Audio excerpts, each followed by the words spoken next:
വാർത്തകൾ വിശദമായി. Kerala co-operative employees union CITUവിന്റെ ആഭിമുഖ്യത്തിൽ വനിതാ പാർലമെന്റ് സംഘടിപ്പിച്ചു. കോഴിക്കോട് പാർലമെന്റ് മണ്ഡലത്തിലെ സഹകരണ മേഖലയിൽ ജോലി ചെയ്യുന്ന വനിതാ ജീവനക്കാരെ പങ്കെടുപ്പിച്ചുകൊണ്ട് നടത്തിയ വനിതാ പാർലമെന്റ് CPM കേന്ദ്ര കമ്മിറ്റി അംഗം AR സിന്ധു ഉദ്ഘാടനം ചെയ്തു. കേരള കോഓപ്പറേറ്റീവ് എംപ്ലോയീസ് യൂണിയൻ CITUവിന്റെ നേതൃത്വത്തിൽ വനിതാ പാർലമെന്റ് സംഘടിപ്പിച്ചു. കോഴിക്കോട് പാർലമെന്റ് മണ്ഡലത്തിലെ സഹകരണ മേഖലയിൽ ജോലി ചെയ്യുന്ന വനിതാ ജീവനക്കാരെ ഉൾപ്പെടുത്തിയാണ് വനിതാ പാർലമെന്റ് നടത്തിയത്. കോർണേഷൻ തിയേറ്ററിന് സമീപം തയ്യാറാക്കിയ KCEU ഇലക്ഷൻ സ്ക്വയറിൽ CPIM കേന്ദ്ര കമ്മിറ്റി അംഗം AR സിന്ധു പരിപാടി ഉദ്ഘാടനം ചെയ്തു.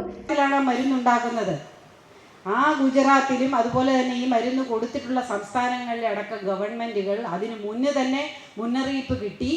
ആ മരുന്ന് അടക്കം ജനങ്ങളുടെ ജീവന് വിലയില്ലാതെ ആ കമ്പനികൾക്ക് ഈ കോവിഡിൽ നിന്ന് രക്ഷിക്കുമെന്ന് നമ്മളോട് പറഞ്ഞ റാംഡിസിവിർ മരുന്നടക്കം അത് WHO നിരോധിച്ചിരുന്നതായിരുന്നുവെന്നും 2020 അത് വീണ്ടും ഇന്ത്യയിൽ ഉണ്ടാക്കിയിരിക്കണം എന്ന് നിർബന്ധമുണ്ടായിരുന്നു മോദി സർക്കാരിൽ നിന്നും.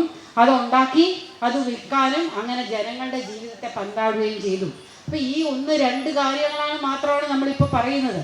അങ്ങനെ എത്രയോ കേസുകൾ ജനങ്ങളുടെ ജീവിതത്തെ പങ്കാളിക്കൊണ്ട് ആ മരുന്ന് കമ്പനികൾക്ക് ലാഭമുണ്ടാക്കാൻ വേണ്ടി അനുവാദം കൊടുത്ത് അതിൽ നിന്ന് കിട്ടിയത് ഇലക്ട്രൽ ബോണ്ടുകളാണ്.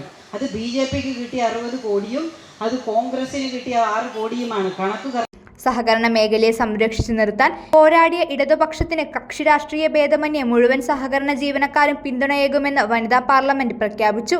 കിസാൻ സഭ അഖിലേന്ത്യാ finance secretary P. Krishnaprasad, KCEU സംസ്ഥാന general secretary NK Ramachandran, P. Prabhitha എന്നിവർ സംസാരിച്ചു. P. ബേബി സ്വാഗതവും ഷമീന ഗിരീഷ് നന്ദിയും പറഞ്ഞു.